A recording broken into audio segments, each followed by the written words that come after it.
Magandang araw mga kaibigan. Bigyan natin ng reaction opinion itong article published sa politico.com.ph tungkol ito sa isa na namang cabinet secretary ng Marcos Jr. administration na either magre-resign ba or sisibakin. Ang unang narinig ko noon magre-resign dahil there is something difference. Di magandang patakbo. La Sierda, ito. New direction for DICT, Department of Information and Communications Technology. Edwin La Sierda reportedly shortlisted to replace Henry Aguda. Itong Aguda ang DICT secretary ngayon. Former presidential spokesperson Edwin La Sierda is reportedly being considered to replace DICT Secretary Henry Aguda, Politico learned. An scooper, pag sinabing scooper, sources nila.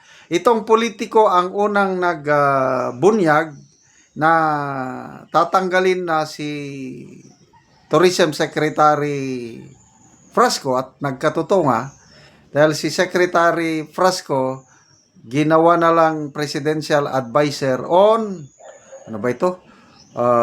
Sustainable and resilient communities. Ano ba yan?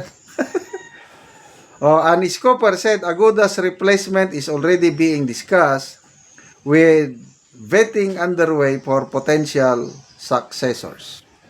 Other names are reportedly shortlisted for the top DICT posts are DICT Undersecretary David Almirol and Renato Paraiso, the head of the Cybercrime Investigation and Coordinating Center. La Sierda served as presidential spokesperson of late President Aquino from 2010 to 2016, becoming one of the most visible members of Aquino's communications team during the administration reform campaign. Ako, wala akong problema dito kay Attorney Sierda.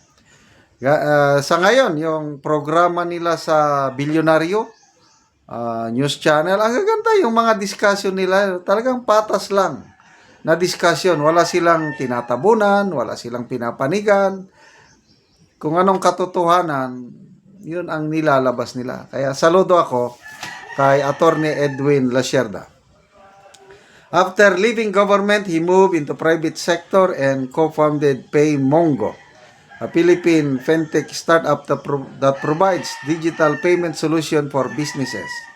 He served as the company's chief operating officer until 2021. In recent years, La Sierda has remained active in public discourse and currently serves as one of the hosts of the Spokes, a public affairs program on Bilyonaryo News Channel.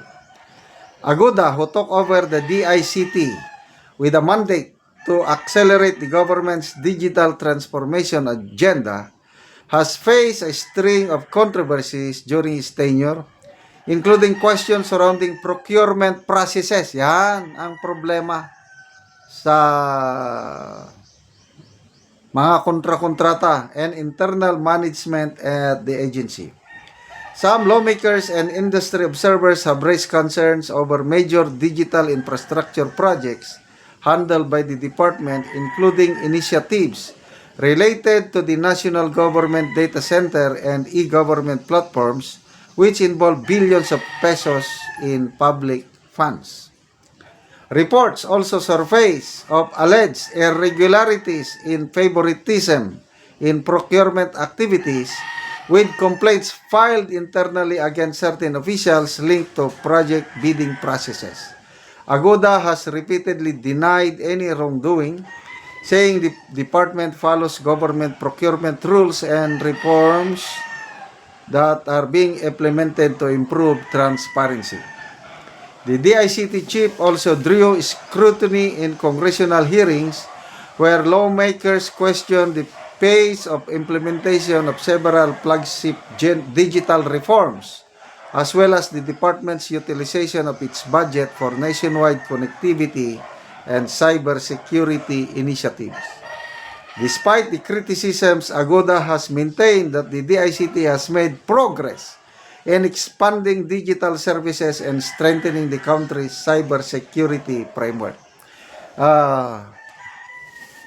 Sino ba yung naunang DICT Secretary? Oy. John Oy. Malis. Kung hindi ako nagkakamali, pangalawa itong si Agoda. Alis ulit. So, kailangan ng pangatlo. Ano ba itong gobyernong ito? Halos sa lahat ng agency, ang daming papalitan. Lalo na PCO. Kung hindi ako nagkakamali, sa Presidential Communications Office, pang-5 o pang-6 na itong si Dave Gomez. Sige lang, Finance. Palitan ng Finance. ES. Pangatlong ES na ito. DPWH, DOTR, halos lahat ng DNR, Solicitor General, halos lahat ng department. So walang masyadong continuity. That speaks of leadership.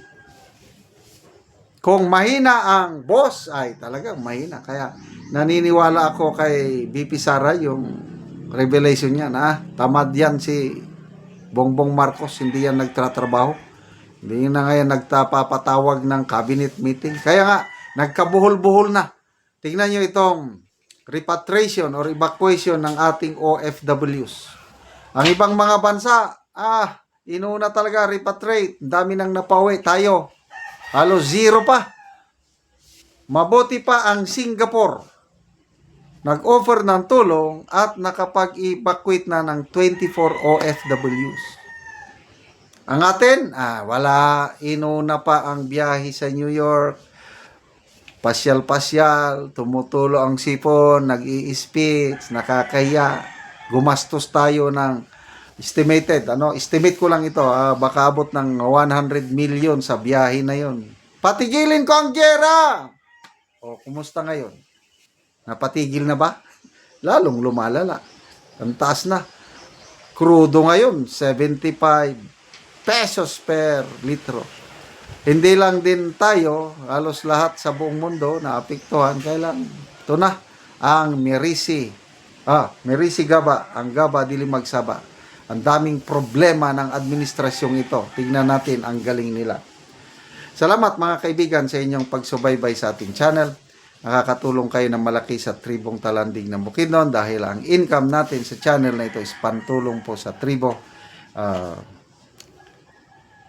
Namimigay tayo ng libreng yero at pako para makapagpatayo naman itong tribo ng mas maayos na tirahan. Panoorin niyo ang video na ito. Ug karon mo na ni ang balay sa natagaan na mo og giro, so silupin lang in town ang iyang balay.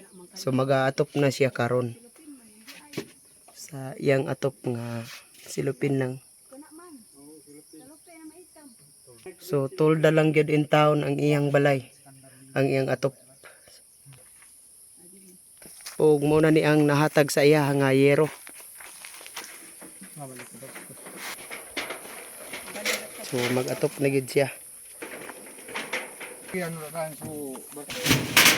Amiliti asawa.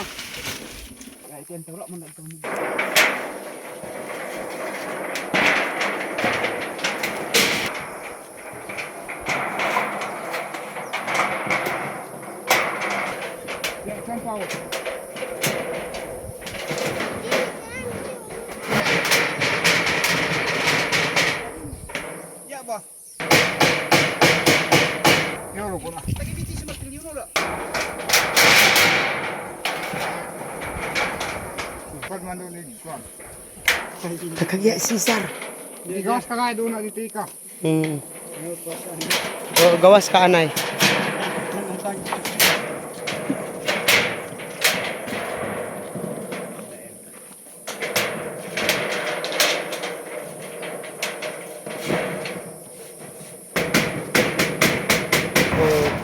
Karon naman na gyud sa pag-atop. Human na gyud sa pag-atop.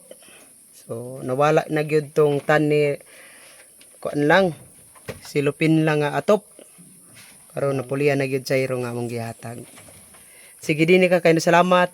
Salamat sa nagginabang og sin. Salamat kayo sa Ginoo na nakagbalay ko tungod sa mga hinabang sa mga vlogger. So pila na katuig nga silupin lang gyud in taon ang imong atop? Pila na to katuig ang silupin lang? Duha na. So duha na lang katuig. So silupin na lang gyud nagantos ka sa Antos kalisod. So salamat kaayo. Sa ninabang og sin.